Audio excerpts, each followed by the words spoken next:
Hi class, we are looking at nuclear reactions this chapter. This is 5.2.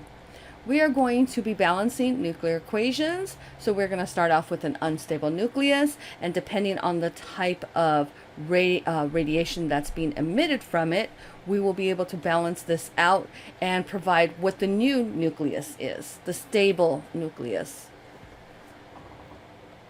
Okay, so when the term radioactive decay, it simply means that a nucleus is unstable because it's radioactive and it needs to get rid of this energy. And energy in this case is radiation. So it is emitting radiation so that it can become stable. And that's what we're going to be looking at here. We have, this is just a generic formula. We have a radioactive nucleus that is unstable and it needs to become stable. To do that, it has to release that radiation. So what happens is that with this radioactive nucleus, it will now form, once it relieves itself of this radiation, and based on what type of radiation, there's going to be different things involved here. It will ultimately result in a new nucleus and the type of radiation. And what we have, what you need to remember on these is that the mass sum number will equal on both sides. So if you start out with a mass on this side, both of these together must equal that mass number.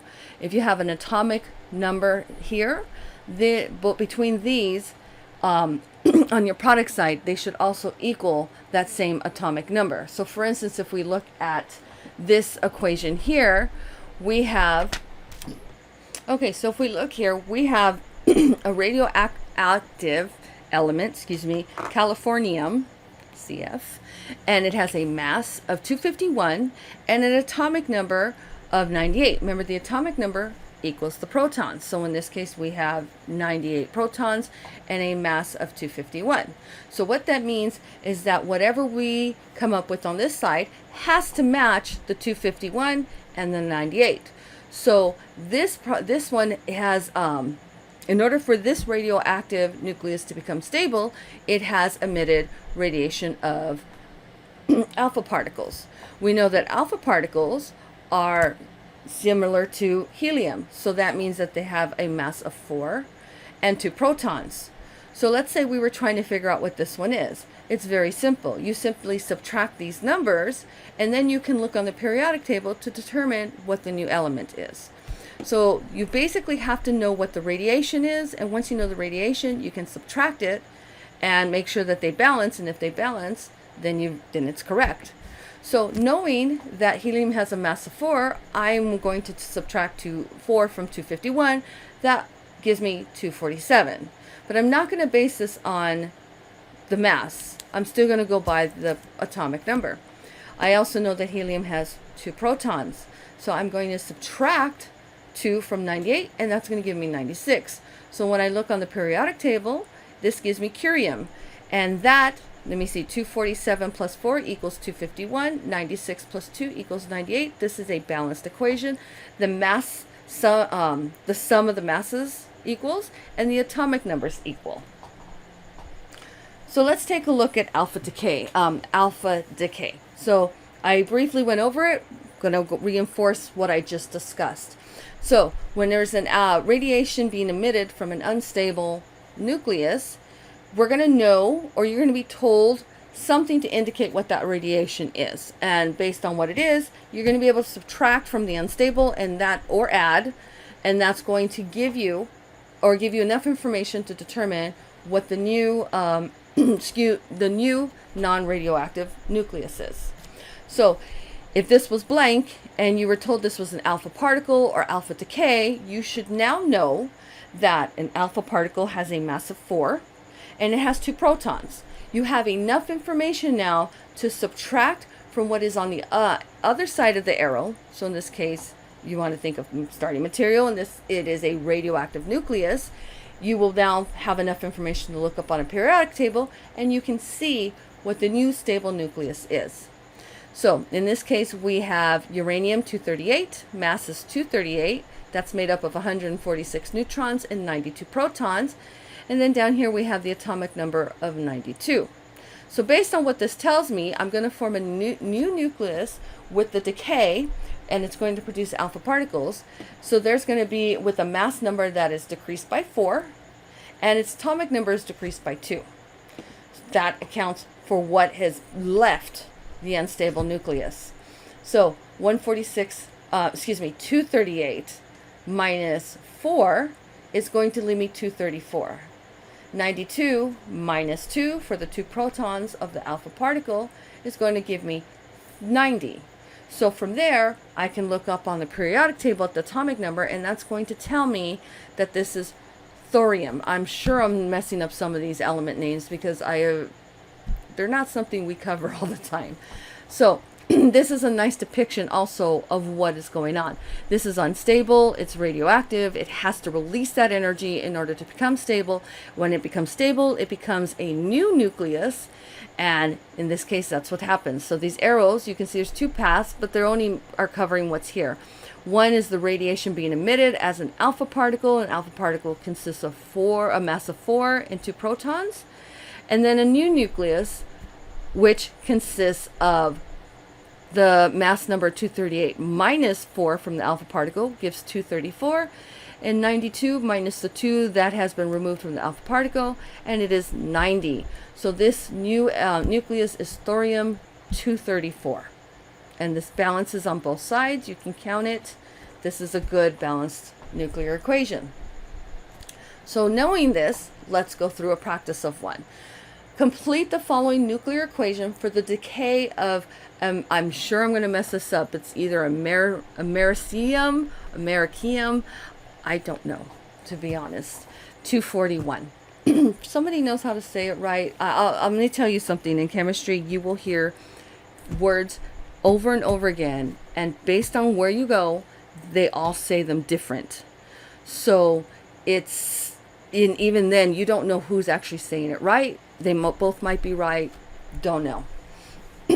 So what are we given here? We're given a balanced equation. Well, it's not balanced. We're given a nuclear equation, but it's not balanced. We need to balance it out.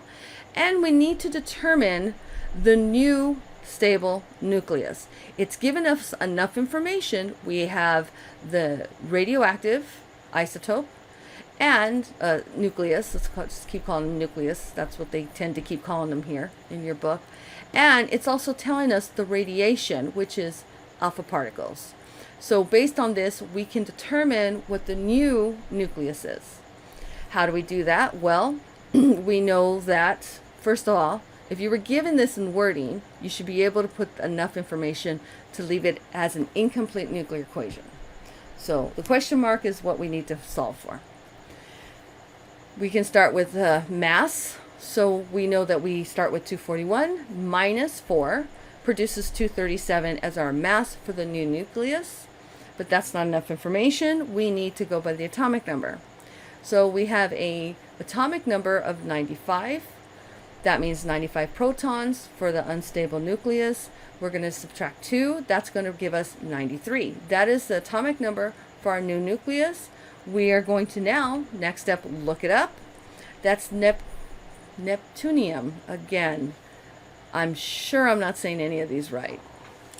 And as you can see, it's not something that we cover all the time. It's neptunium. And so if we plug that in, we can check by looking at the mass numbers, the sum of the mass and the atomic numbers. So 237 plus 4 equals 241. Yep. And 93 plus 2 equals 95. So this is now complete. All right. So now let's look at beta decay.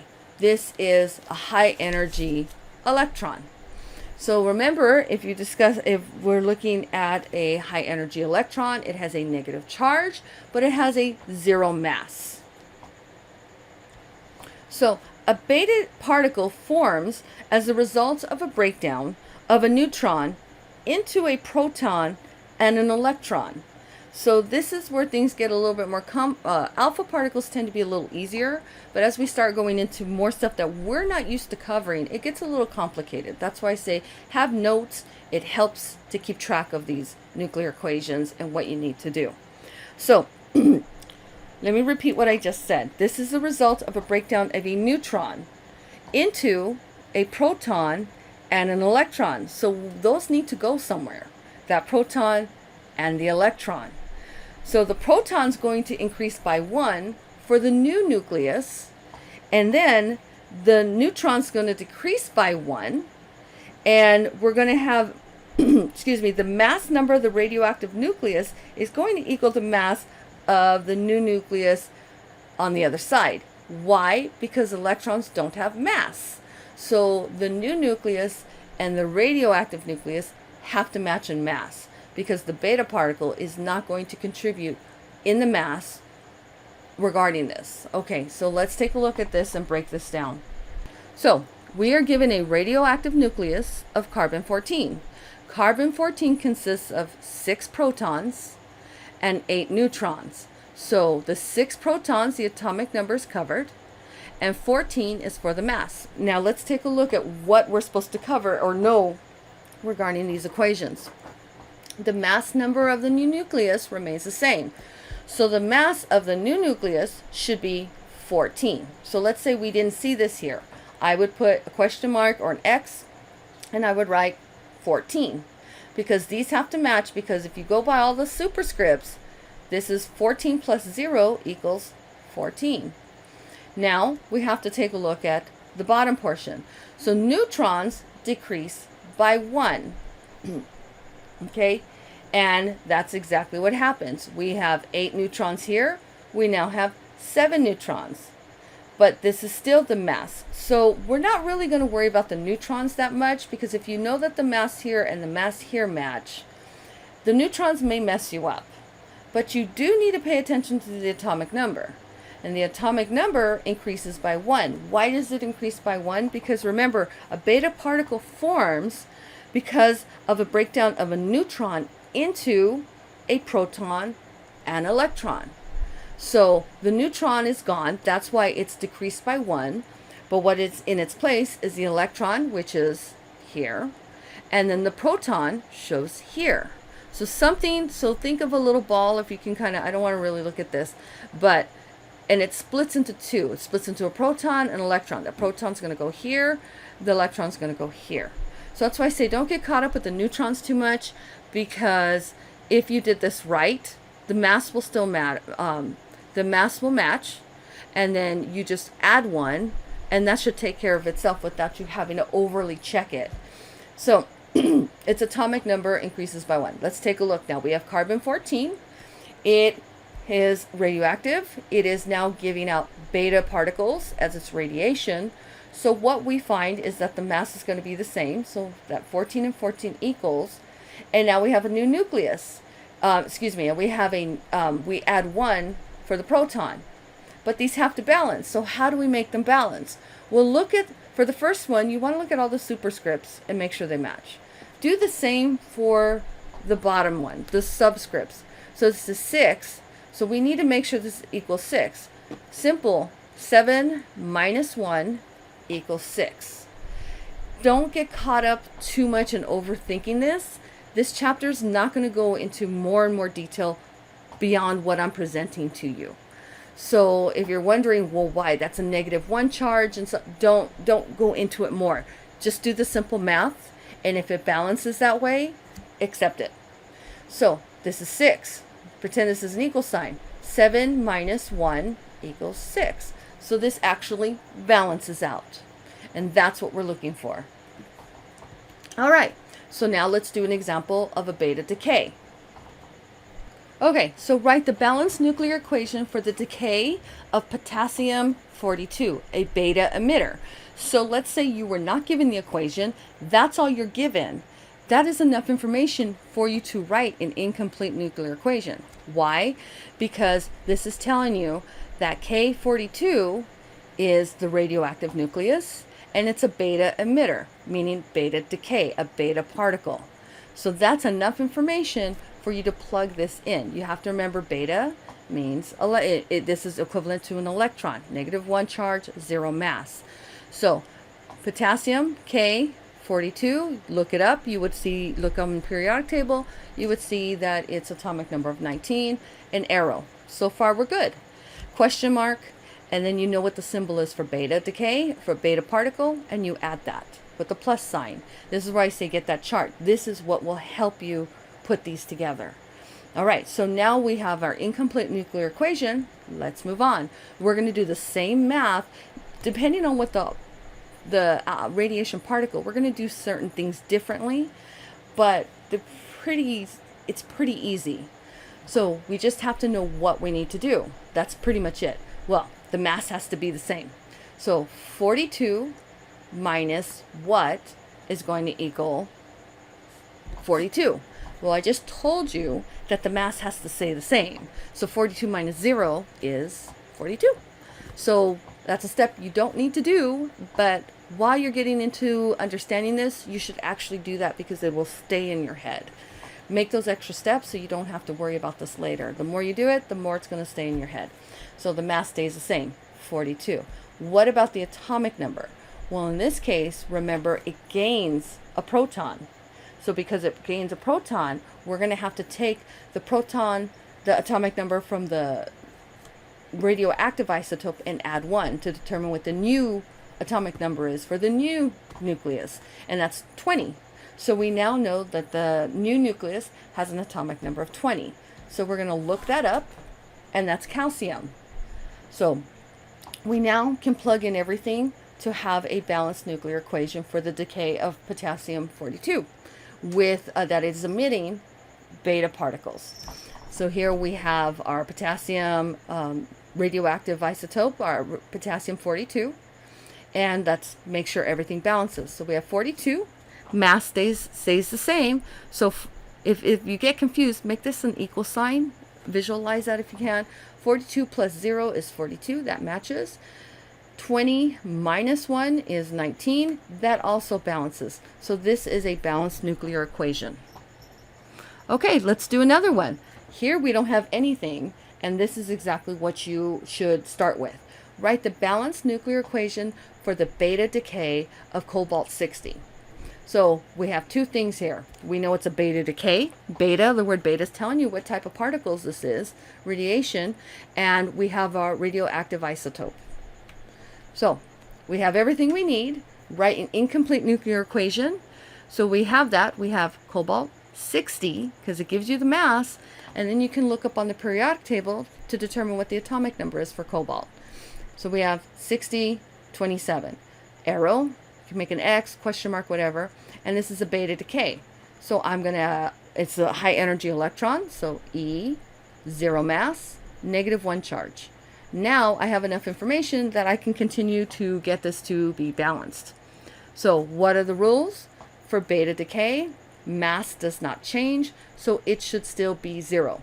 So if you look here, the 0 here will help you. If you look at all the superscripts on top, that's also going to help you, because if this is a 0, then that means that this has to say 60. All right, so we got the first one done. Second one, determine the missing atomic number. For beta decay, because a neutron broke down into a proton, which goes to the new nucleus, we have to add 1.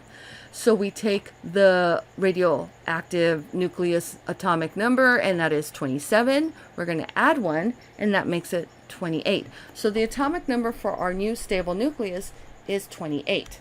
We have enough now that we can figure out what it is. So we look it up. It's nickel.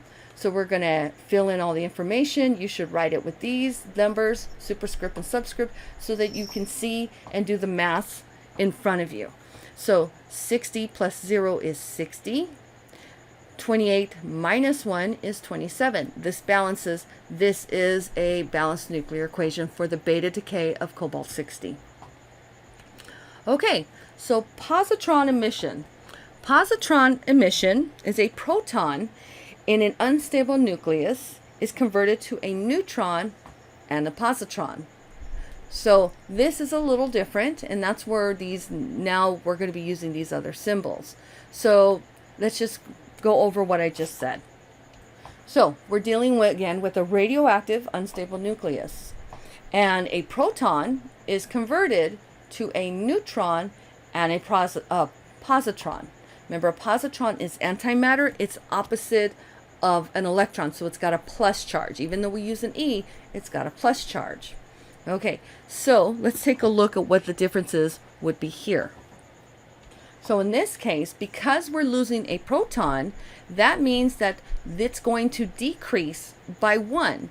Why is it going to decrease by 1? Because a proton is converted to a neutron and a positron. So here's the positron radiation that's being put out, emitted, but we're losing a proton. So that's going to have to be deducted by 1 in this case.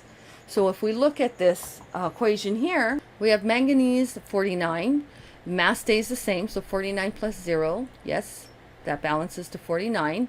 And then this is chromium, and then we have 24 plus 1 equals 25. So this is a balanced nuclear equation. Now let's take a look at gamma radiation. Gamma radiation is pure energy. It's usually emitted with other radiation such as alpha or beta radiation, but gamma itself is just pure energy. There's zero mass.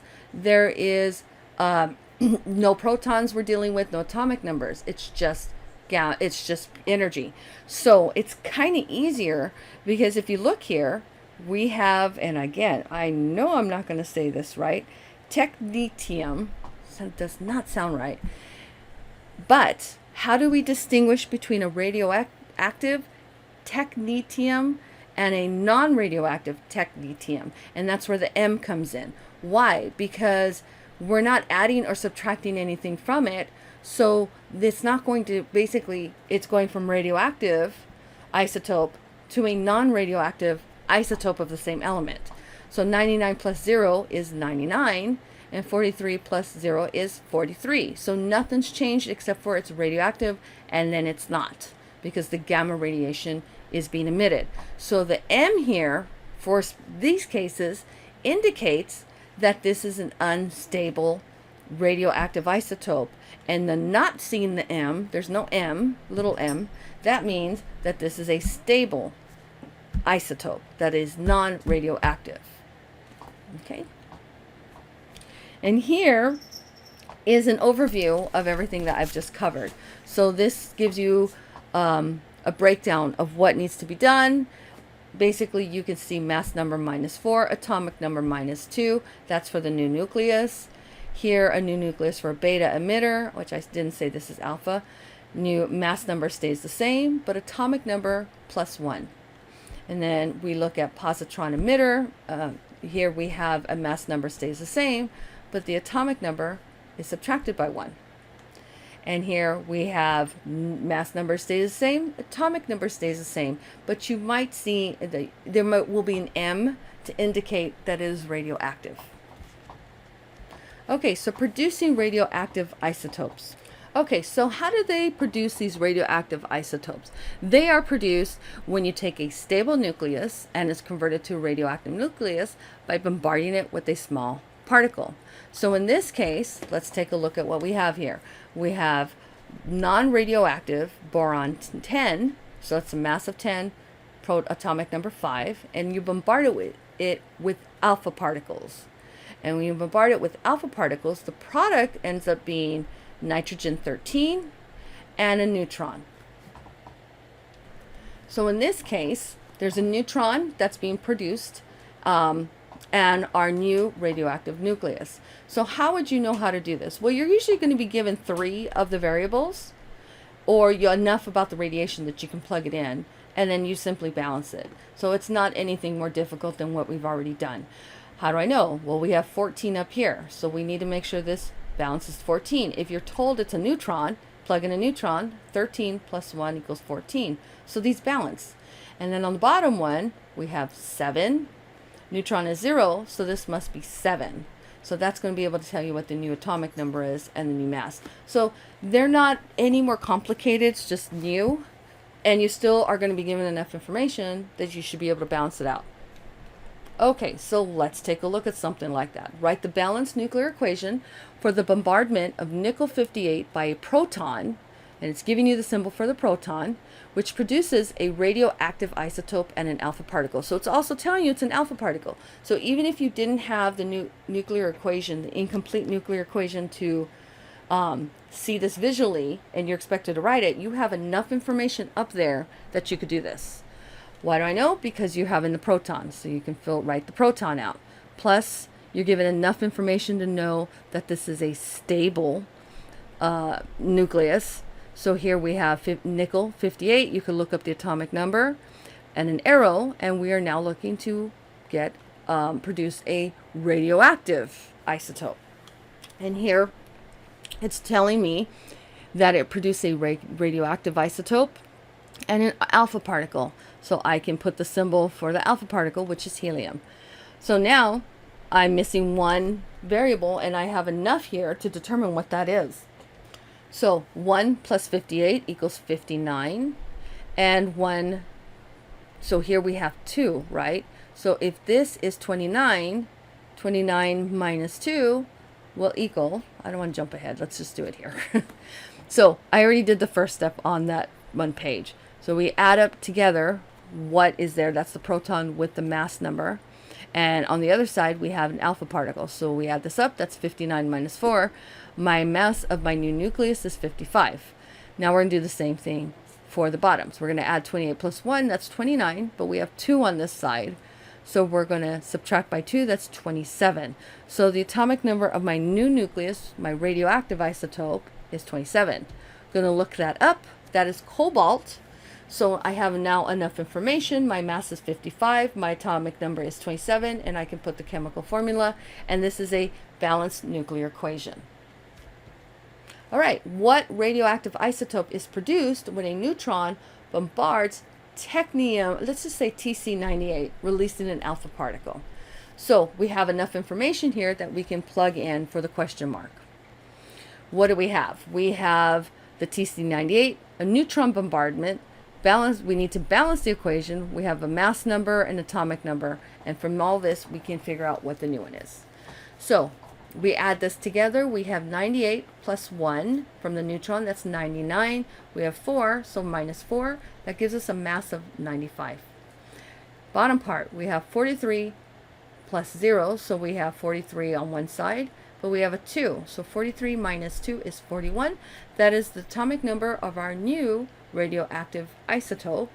Look that up, and here we go again with fun names, niobium, and that is what we're going to plug in. We check it to make sure it all balances, and it does. 98 plus 1 is 99, 95 plus 4 is 99, 43 plus 0, 41 plus 2, 43 on both sides. It balances, and that